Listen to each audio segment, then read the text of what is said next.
L'éthique est au cœur des enjeux qui traversent le monde du sport.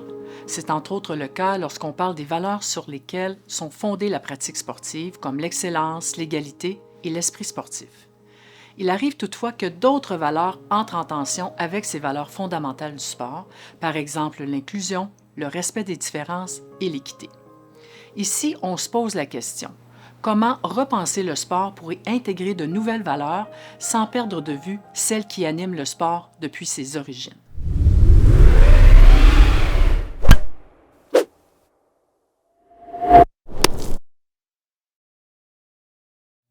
Le mot valeur est souvent utilisé dans les discours publics et dans les organisations, mais on s'attarde rarement sur ce qu'il signifie réellement. C'est quoi en fait une valeur? En fait, les valeurs, ce sont des idéaux qui nous poussent à vouloir faire le bien, qui dictent nos actions, qui guident nos décisions, qui nous enseignent des modèles de bonne conduite. On accorde beaucoup d'importance aux valeurs parce qu'elles nous tiennent à cœur et qu'on souhaite les protéger. Mais parfois, il peut arriver que des valeurs s'opposent. Dans ce cas, on parle de dilemme moral. On va explorer aujourd'hui ensemble le genre de dilemme moral auquel on peut être confronté dans le monde des sports.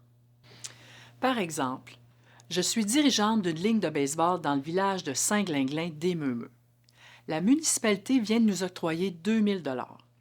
D'un côté, je souhaite investir dans notre équipe élite et ainsi lui permettre de s'inscrire à un tournoi régional.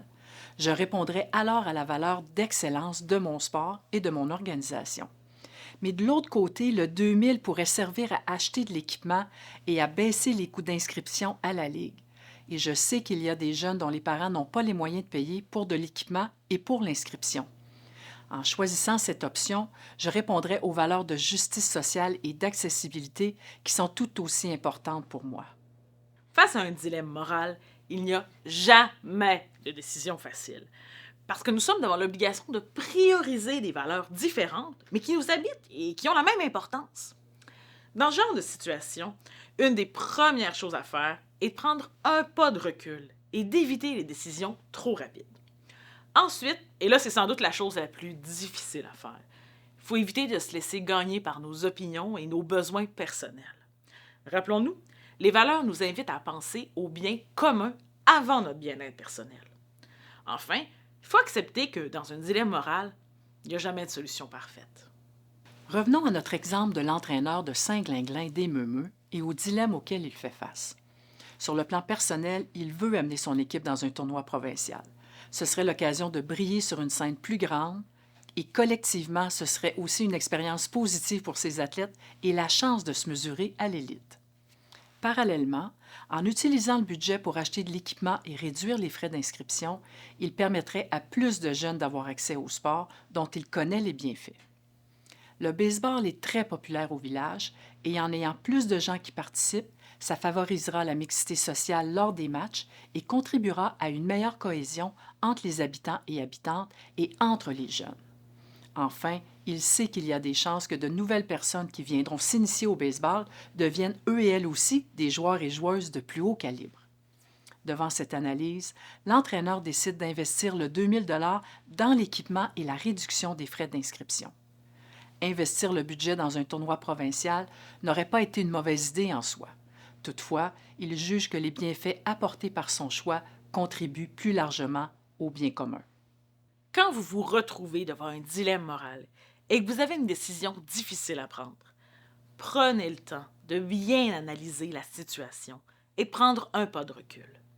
Et surtout, dans votre processus de décision, gardez toujours en tête les mots suivants: équité, diversité, inclusion. Alors, dans la première partie de la capsule sur les valeurs, on a essayé de clarifier un peu le concept et pour que ça devienne quelque chose d'encore plus concret, on a la chance d'avoir deux invités avec nous, le directeur général de Baseball Québec et la coordonnatrice de l'Académie de baseball du Canada, que je vais inviter à se présenter.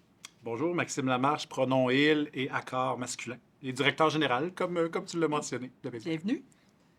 Bonjour, Patricia Landry, pronom elle, accord féminin, coordonnatrice de l'Académie de baseball Canada. Super. Alors, Maxime, pour mettre la table pour les gens qui nous écoutent, les valeurs que vous avez choisies, parce qu'on sait qu'il y en a, il y a plusieurs options de valeurs, mais pour Baseball Québec, quelles sont celles que vous avez retenues? Ben, tu as raison de dire qu'il y en a vraiment, vraiment beaucoup. Puis à travers le sport et le baseball, on a la chance d'en montrer plein puis d'en implanter plein. Fait que nous, on a choisi, évidemment, fallait arrêter à 5. C'était ça notre target. Fait qu'on a choisi l'éthique, l'équipe, le dépassement, la diversité, puis la solidarité. Parce qu'évidemment, on représente une province, hein, et ben, chaque coin de la province peut être différent. Fait que c'est important pour nous. Parfait. Alors là, une fois que, comme je disais, les organisations, on a toutes des valeurs qu'on affiche, qui sont sur notre site web, mais quand on arrive sur le terrain, j'aimerais ça, Patricia, que tu nous mettes un peu de vécu autour de ça. Comment ça s'articule une valeur à partir du moment où on les a sur papier, puis là, j'arrive avec mes athlètes, puis je veux qu'elles prennent forme. Est-ce que tu as des exemples de ça, vraiment sur des valeurs particulières? Oui, bien, la valeur, bien, l'équipe. En fait, dans notre cas, c'est de s'assurer que tout le monde fait partie de l'équipe, que ce soit des personnes qui sont à temps plein avec nous dans le programme ou, par exemple, l'équipe de soutien intégré. C'est aussi les filles entre elles. On a une différence d'âge dans le programme, des filles de 15 à 21, 22 ans. Donc, comment on fait pour travailler tout le monde ensemble, même si sur un terrain, ils ne joueront pas nécessairement dans les mêmes équipes, mais c'est à travers le mentorat, s'assurer qu'ils communiquent ensemble, partage d'expériences aussi, des filles qui ont vécu des situations l'année dernière, qui partagent aux plus jeunes. Donc, l'équipe est très grande. La collaboration aussi avec la fédération, donc, qui est drôlement importante. OK. Alors, on sort du concept habituel de j'ai ma petite équipe, je m'occupe juste de cette équipe-là, mais c'est l'ensemble de tout le monde, en fait, qui met les pieds à l'académie. Ça fait partie de ton équipe. Exact, exact. Puis souvent, on accueille des joueuses qui ont des intérêts pour l'académie, donc ils viennent passer une journée, puis ça, c'est partagé avec les filles qui sont là à temps plein, puis dire, bien, assurez-vous de bien l'accueillir, qu'elle vive une expérience positive, là. OK. Non pas pour nécessairement le recrutement, mais juste pour le bien-être, puis ça fait partie de nos valeurs. Alors ça, c'est un bon exemple. Est-ce que tu en as un autre par rapport aux valeurs que vous avez? Oui, bien, la solidarité, la diversité, c'est des valeurs qui sont importantes. Puis nous, on invite les filles à aller dans la communauté en faisant du bénévolat. Donc, à chaque année, on a des partenariats avec des organismes à Trois-Rivières. Donc, à l'automne, on a eu le Noël du pauvre. Donc, les filles étaient installées sur un coin de rue, ramassaient de l'argent. Et c'est très, très beau ce qui sort de ces événements-là. Les filles me disaient, ah, c'était vraiment le fun. Puis pourtant, il pleuvait, faisait froid, mais ce qu'ils vont chercher à travers ça, c'est vraiment beau.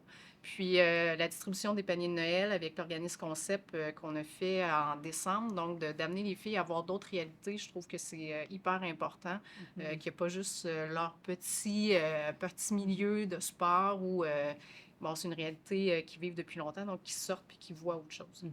Fait que ce qu'on constate, Maxime, c'est que les valeurs... elle n'a pas parlé de baseball une fois. Alors, comment tu reçois ça comme DG? Ben, on le dit souvent, le sport, hein, c'est l'école de la vie. C'est un peu ce que le baseball permet à ces jeunes filles-là présentement à l'Académie de baseball du Canada. Puis j'irai un petit peu plus loin à dire aussi que ça nous permet des fois de prendre des décisions qui peuvent demander du courage. On n'est comme pas certain. Ben, je vais à gauche ou je vais à droite, ben moi, je regarde ma liste de valeurs, puis je dis, ben si je veux respecter mes valeurs, j'ai pas le choix, je dois m'en aller à gauche. Puis, tu sais, je vais te donner un exemple aussi simple que des fois, on a des enjeux financiers. Puis, comme directeur, je vais me dire, OK, mais là, est-ce que je suis en train de mettre de l'avant l'enfant? Est-ce qu'il est au centre de mes priorités ou je suis en train de prendre une décision qui va être financière puis qui va avoir un impact? Bien, l'enfant est au centre de nos priorités, fait que, ben, ça aura un impact financier, c'est pas grave, c'est important. Donc, les valeurs peuvent nous permettre aussi des fois, quand on arrive devant un dilemme, de trancher soit à gauche, soit à droite, puis ça, c'est important aussi. Super. Alors, ben, on va vous souhaiter bonne continuité. Et pour ceux et celles qui nous écoutent, on vous invite à regarder les autres capsules qui portent sur l'inclusion en baseball que vous trouverez sur les plateformes habituelles, sites web, médias sociaux. Merci.